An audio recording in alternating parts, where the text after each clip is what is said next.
Kerajaan Pajajaran. Kerajaan Pajajaran atau Kerajaan Sunda merupakan kerajaan Hindu yang terletak di Parahyangan Sunda. Pakuan berasal dari kata Pakuwuan yang mengartikan sebuah kota. Di masanya, para masyarakat Asia Tenggara terbiasa untuk menyebut sebuah kerajaan dengan nama ibu kota, dan dari beberapa catatan yang ditemukan, Kerajaan Pajajaran dibangun pada tahun 923 oleh Srijaya Bupati seperti yang ada pada sebuah prasasti Sanghyang Tapak tahun 1030 Masehi berlokasi di Kampung Pangcalikan dan juga Bantar Muncang, tepi Sungai Citati, Cibadak, Sukabumi. Sejarah Kerajaan Pajajaran. Dari segi geografisnya, Kerajaan Pajajaran ada di Parahyangan Sunda dan Pakuan menjadi ibu kota Sunda sudah tercatat oleh Tom Perez tahun 1513 Masehi dalam The Suma Oriental. Di sini tertulis jika ibu kota kerajaan Sunda memiliki sebutan Dayo atau Dayah yang membutuhkan waktu 2 hari perjalanan dari Kalapa yang sekarang menjadi Jakarta.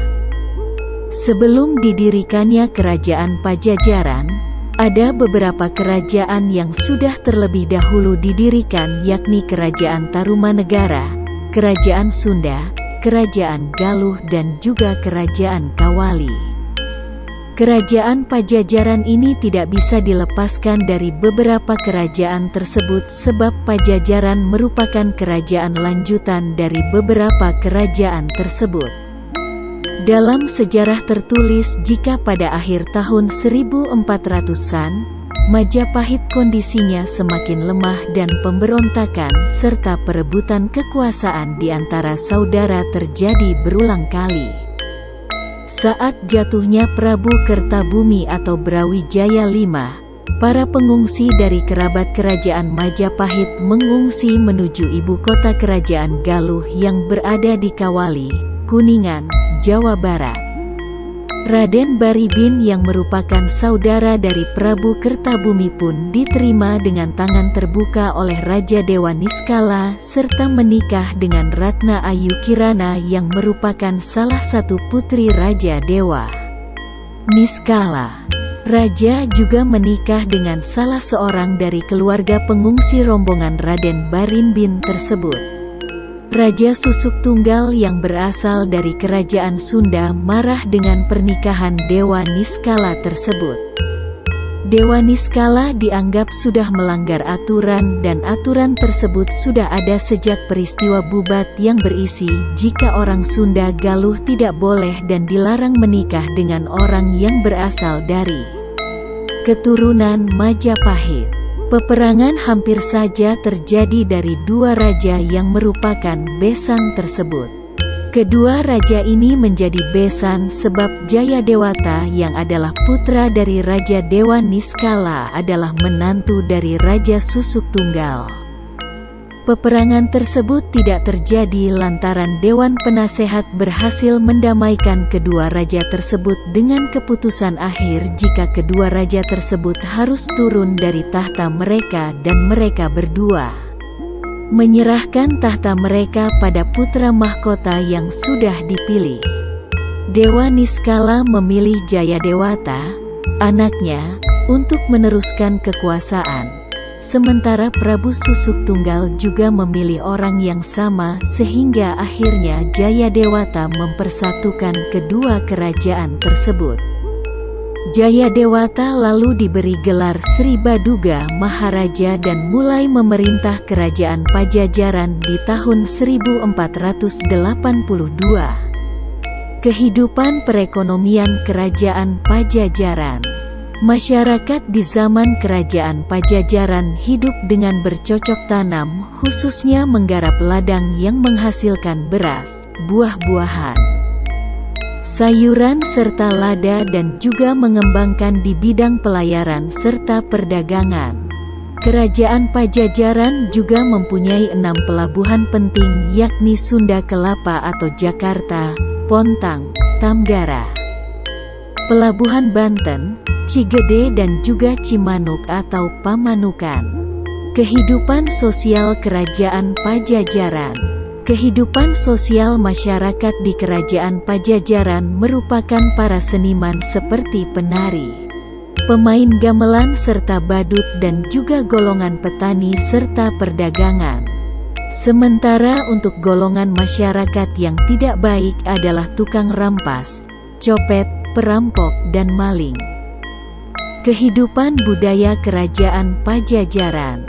Yang mempengaruhi kehidupan dari sektor budaya Kerajaan Pajajaran adalah agama Hindu serta beberapa peninggalan seperti prasasti, jenis batik, kitab cerita Parahyangan dan juga kitab Sangyang Siskanda. Raja-raja Kerajaan Pajajaran. Raja pertama, Sri Baduga Maharaja berkuasa tahun 1482 hingga 1521, bertahta di Pakuan. Raja kedua, Surawisesa berkuasa tahun 1521 hingga 1535, bertahta di Pakuan. Raja ketiga, Ratu Dewata berkuasa tahun 1535 hingga 1543, bertahta di Pakuan.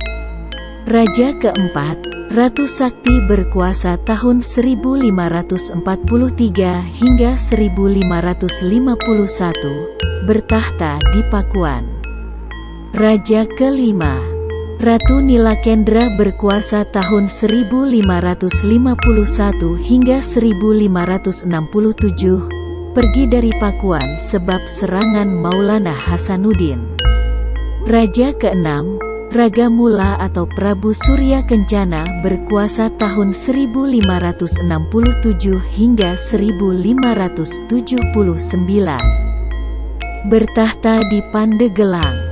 Puncak kejayaan Kerajaan Pajajaran di masa pemerintahan Sri Baduga Maharaja.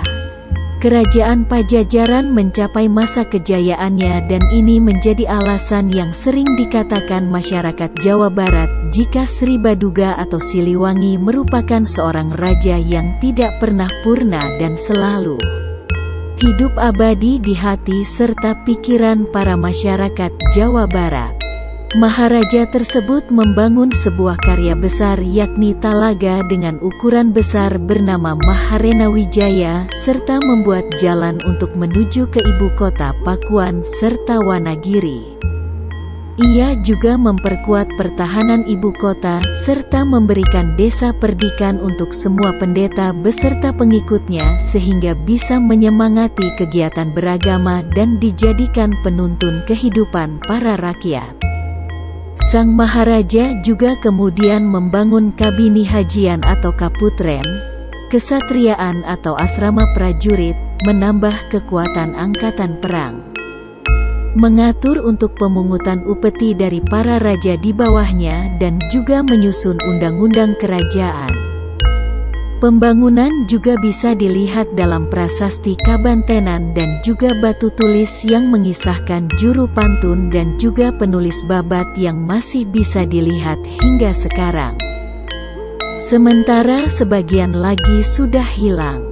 Kedua prasasti dan juga cerita pantun serta kisah babat tersebut diketahui jika Sri Baduga sudah memberi pertintah untuk membuat wilayah perdikan, membuat talaga Maharena Wijaya, memperkuat ibu kota, membuat pagelaran, membuat Kabini Hajian, membuat kesatriaan, membuat pamingten, memperkuat angkatan perang dan juga mengatur upeti untuk para raja yang berada di bawahnya.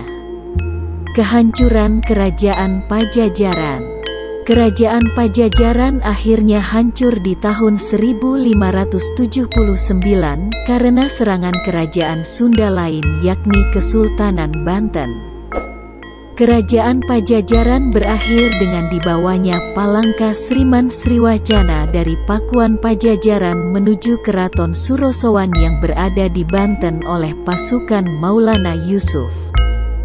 Batu sebesar 200 kali 160 kali 20 cm tersebut dibawa menuju Banten sebab tradisi politik membuat Pakuan Pajajaran tidak bisa menobatkan raja yang baru dan menjadi pertanda jika Maulana Yusuf merupakan penerus dari kerajaan Sunda yang sah sebab buyut perempuannya adalah Putri Sri Baduga Maharaja. Palangka Sriman Sriwacana ini bisa dilihat di depan bekas Keraton Surosowan di daerah Banten dan masyarakat Banten menyebutnya dengan Watu Gilang yang berarti mengkilap dan memiliki arti yang sama dengan Sriman. Sesudah terjadi persekutuan dari Kesultanan Demak dan juga Cirebon, ajaran agama Islam mulai memasuki Parahyangan dan menimbulkan keresahan untuk Jayadewata dan kemudian ia membatasi pedagang muslim yang masuk di pelabuhan kerajaan Sunda supaya pengaruh Islam terhadap pribumi bisa diperkecil. Akan tetapi nyatanya pengaruh agama Islam jauh lebih kuat dan Pajajaran akhirnya memutuskan untuk berkoalisi dengan Portugis agar bisa mengimbangi Kesultanan Demak dan juga Cirebon. Pajajaran lalu memberikan kesempatan untuk perdagangan bebas di pelabuhan kerajaan Pajajaran dengan imbalan berupa bantuan militer jika Kesultanan Demak dan Cirebon menyerang Pajajaran. Kekuasaan dari Pajajaran akhirnya jatuh ke Kesultanan Banten di tahun 1524 dan pasukan Demak yang bergabung dengan Cirebon mendarat di Banten dan ajaran Islam yang dibawa para pendatang pun menarik perhatian dari masyarakat sampai ke pedalaman Wahenten Girang. Sunan Gunung Jati memberikan petunjuk untuk anaknya yakni Maulana Hasanuddin agar membangun sebuah pusat pemerintahan di daerah Wahanen Girang serta membangun kota di pesisir sehingga akhirnya terbentuk Kerajaan Banten. Tahun 1570, Maulana Yusuf naik tahta dan menjadi Raja Banten menggantikan sang ayah yakni Maulana Hasanuddin. Ia meneruskan ekspansi menuju pedalaman Sunda serta akhirnya berhasil mengalahkan Pakuan Pajajaran. Tahun 1527, pelabuhan Sunda Kelapa juga jatuh ke pasukan Islam yang membuat Pajajaran dan Portugis menjadi terputus sehingga kerajaan Pajajaran semakin melemah. Sedangkan Prabu Ratu Dewata yang memerintah dari tahun 1535 sampai dengan 1543 juga tidak menjalankan pemerintahan dengan baik dan lebih mengutamakan menjadi pendeta yang menyebabkan rakyat menjadi terabaikan. Sedangkan penerusnya yakni Ratu Sakti sangat senang bermain wanita dan Raja Mulia sangat senang menghamburkan harta sambil mabuk yang membuat kerajaan Pajajaran tidak bisa dipertahankan lagi. Maulana Yusuf menjadi penerus kekuasaan Sunda yang sah sebab diperkuat juga dengan garis keturunan yang dimilikinya yakni cicit dari Sri Baduga Maharaja, raja pertama dari kerajaan Pajajaran. Sesudah berhasil dikalahkan Banten, beberapa punggawa istana pindah dan menetap di Lebak dan hidup di pedalaman sambil terus memakai cara kehidupan Mandala yang ketat dan kelompok masyarakat ini masih ada sampai sekarang yang dikenal dengan suku Baduy. Peninggalan sejarah kerajaan Pajajaran. Selain naskah babat, kerajaan Pajajaran juga memiliki beberapa peninggalan lain yang masih bisa kita lihat hingga sekarang. 1. Prasasti Cikapundung. Prasasti Cikapundung ditemukan oleh warga di sekitar Sungai Cikapundung, Bandung pada tanggal 8 Oktober tahun 2010. Dalam batu prasasti ini memiliki tulisan Sunda kuno yang menurut perkiraan berasal dari abad ke-14. Tidak hanya terdapat huruf Sunda kuno. Pada prasasti tersebut juga terdapat beberapa gambar seperti telapak tangan, wajah, telapak kaki dan juga 2 baris huruf Sunda kuno dengan tulisan unggal jagat jalma hendap. Dengan arti semua manusia di dunia ini bisa mengalami sesuatu apapun. Seorang peneliti utama dari Balai Arkeologi Bandung yakni Lufti Yondri berkata jika prasasti tersebut adalah prasasti Cikapundung. 2. Prasasti Hulu Dayeh. Prasasti Hulu Dayeh ini ada di bagian tengah sawah di Kampung Hulu Dayeh, Desa Cikalahang, Kecamatan Sumber sesudah pemekaran wilayang menjadi Kecamatan Duku Puntang, Cirebon. Prasasti ini sudah sejak lama diketahui oleh masyarakat sekitar, akan tetapi untuk para arkeologi dan juga ahli sejarah baru mengetahui keberadaan prasasti tersebut di bulan September tahun 1991. Isi dari prasasti tersebut terdiri dari 11 baris tulisan beraksa serta bahasa Sunda kuno. Akan tetapi batu prasasti tersebut ditemukan dalam keadaan yang sudah tidak utuh dan membuat beberapa aksara juga ikut hilang. Permukaan batu prasasti tersebut juga sudah agak rusak dan beberapa tulisan sudah aus sehingga beberapa isi dari prasasti tersebut tidak bisa terbaca. Secara garis besar, prasasti ini menceritakan tentang Sri Maharaja Ratu Haji di Pakuansya Sang Ratu Dewata yang berhubungan dengan beberapa usaha untuk membuat makmur negerinya. 3. Prasasti Pasir Datar. Prasasti ini ditemukan pada sebuah perkebunan kopi yang terletak di Pasir Datar, Cisande, Sukabumi di tahun 1872 dan sekarang sudah disimpan pada Museum Nasional Jakarta.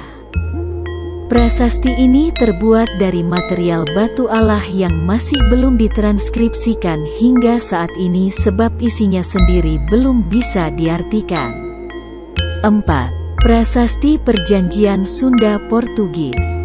Prasasti Perjanjian Sunda Portugis merupakan prasasti dengan bentuk tugu batu yang berhasil ditemukan tahun 1918 di Jakarta. Prasasti ini menjadi tanda dari perjanjian Kerajaan Sunda dengan Kerajaan Portugis yang dibuat oleh utusan dagang Kerajaan Portugis dari Malaka dan dipimpin Enrique Leme yang membawa beberapa barang untuk diberikan pada Raja Samian atau Sang Hyang, yakni Sang Hyang Surawisesa, seorang pangeran yang menjadi pimpinan utusan Raja Sunda. Prasasti ini dibangun di atas permukaan tanah yang juga ditunjuk sebagai tempat benteng dan gudang orang Portugis. Prasasti ini ditemukan dengan cara melakukan penggalian saat membangun sebuah gudang di bagian sudut Prinsenstraat yang sekarang menjadi Jalan Cengkeh dan juga Groenestraat yang sekarang menjadi Jalan Kali Besar Timur 1 dan sudah termasuk ke dalam wilayah Jakarta Barat. Sedangkan untuk replikanya sudah dipamerkan pada Museum Sejarah Jakarta. 5. Prasasti Ulu Belu. Prasasti ini merupakan peninggalan Kerajaan Sunda atau Pajajaran dari abad ke-15 Masehi yang berhasil ditemukan di Ulu Belu, Desa Rebang Punggung, Kota Agung, Lampung tahun 1936. Walau ditemukan di Lampung, Sumatera Selatan, akan tetapi para sejarawan menduga jika aksara yang dipergunakan pada prasasti ini merupakan aksara Sunda kuno yang merupakan peninggalan dari Kerajaan Pajajaran tersebut. Anggapan ini juga diperkuat dengan wilayah dari Kerajaan Sunda yang juga meliputi wilayah Lampung. Sesudah Kerajaan Pajajaran runtuh oleh Kesultanan Banten, kekuasaan Sumatera Selatan tersebut dilanjutkan Kesultanan Banten. Isi dari prasasti ini adalah mantra tentang permohonan pertolongan yang ditujukan pada para dewa utama yakni Batara Guru atau Siwa. Wisnu dan juga Brahma serta dewa penguasa tanah, air dan juga pohon supaya keselamatan dari segala musuh bisa didapatkan. 6. Situs Karangkamulyan. Situs ini ada di Desa Karangkamulyan, Ciamis, Jawa Barat yang merupakan peninggalan dari Kerajaan Galuh Hindu-Buddha. Situs Karangkamulyan ini menceritakan tentang Ciung Wanara berkaitan dengan Kerajaan Galuh. Cerita ini kental dengan kisah pahlawan hebat yang mempunyai kesaktian serta keperkasaan yang tidak dimiliki oleh orang biasa dan hanya dimiliki oleh Ciung Wanara. Dalam area sekitar 25 hektar tersebut tersimpan berbagai benda mengandung sejarah mengenai Kerajaan Galuh yang kebanyakan berupa batu. Batu-batu tersebut tersebar dengan berbagai bentuk dan beberapa batu yang ada di dalam bangunan strukturnya terbuat dari tumpukan batu dengan bentuk yang hampir serupa dan bangunan mempunyai sebuah pintu yang membuatnya tampak seperti sebuah kamar. Batu-batu tersebut mempunyai nama dan kisah yang berbeda-beda. Nama-nama tersebut diberikan oleh masyarakat sekitar yang diperoleh dengan cara menghubungkan kisah Kerajaan Galuh seperti pangcalikan atau tempat duduk, tempat melahirkan, lambang peribadatan, cikahuripan dan juga tempat sabung. 7. Prasasti Kebon Kopi 2. Prasasti yang memiliki nama lain Prasasti Pasir Muara merupakan peninggalan dari Kerajaan Sunda Galuh yang ditemukan tidak jauh dari Prasasti Kebon Kopi yang adalah peninggalan dari Kerajaan Tarumanegara. Namun prasasti ini hilang karena dicuri pada sekitar tahun 1940-an. Seorang pakar bernama F.D.K. Bos pernah mempelajari prasasti tersebut dan menuliskan jika dalam prasasti terdapat tulisan bahasa Melayu kuno yang menceritakan tentang seorang Raja Sunda menduduki tahtanya kembali dan menafsirkan angka tahun kejadian bertarikh 932 Masehi. Prasasti ini ditemukan di Kampung Pasir Muara, Desa Ciaruten Ilir, Cibung Bulang, Bogor, Kabupaten Bogor, Jawa Barat abad ke-19 saat tengah dilaksanakan penebangan hutan untuk dibuat lahan kebun kopi dan prasasti ini ada di sekitar 1 km dari batu prasasti kebun kopi yakni Prasasti Tapak Gajah. 8. Prasasti Batu Tulis. Prasasti batu tulis diteliti tahun 1806 yakni dengan pembuatan cetakan tangan Universitas Leiden di Belanda. Pembacaan pertama dilakukan oleh Friedrich pada tahun 1853 dan hingga tahun 1921 sudah terhitung 4 orang ahli yang juga meneliti isi dari prasasti batu tulis tersebut. Akan tetapi Cornelis Marinus Plaete menjadi satu-satunya orang yang lebih mengulas tentang lokasi dari Pakuan, sedangkan peneliti lain lebih fokus dalam mengartikan isi dari prasasti. Penelitian dari Plaete itu dipublikasikan pada tahun 1911 dan di dalam tulisannya yakni Het Jartel Opn Batu Tulis Nabij Buitenzok dan jika diartikan menjadi angkat tahun pada batu tulis dekat Bogor. Plaete memberi penjelasan war alle legenden, zoowel als de mir geloofwaardige historische berichten, het huidige dorp J batu tulis, als plaats waar eenmaal Pajajaran Koningsbrug stond. Anwijzen, kwam het allen nog op aan. Naar enige precisering in DZT trachten, yang berarti dalam legenda dan juga berita sejarah yang lebih dipercaya. Kampung Batu Tulis menjadi tempat puri kerajaan Pajajaran dan masalah yang ditimbulkan hanya dengan menelusuri letak yang benar.